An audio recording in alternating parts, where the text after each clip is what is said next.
Praise Lord, my brothers and sisters. Today I want to give a testimony about how God is so gracious to us.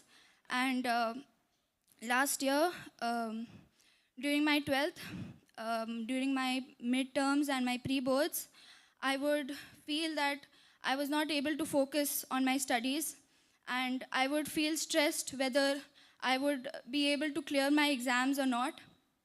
But I know that I have a Redeemer, and I know at the darkest hours, God is always present. And as my prophet said in the message, then Jesus came and called, 1964. And then Jesus came along. That's him. In that dark hour, he lets it happen sometimes. The darkest of hours, then Jesus come along. His presence always brings new hopes.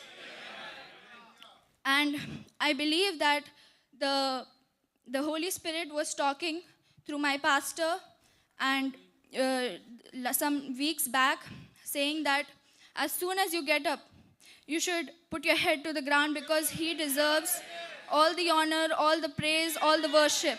He deserves the respect. And I started praying in the mornings. There were some days where I didn't feel like praying. But then the next day, the Spirit again, through my brother, through my pastor, said that put your head to the ground again and again. The Spirit kept saying it to me.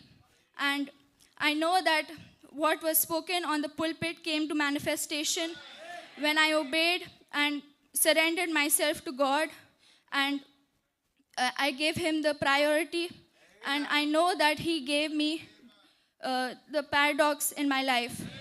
And a few weeks back, the 12th exam results had come, and God granted me grand success. And it is all God's grace and all God's mercy that He gave it to me. And God again proved himself that he is the same yesterday, today, and forever. I know my Redeemer liveth.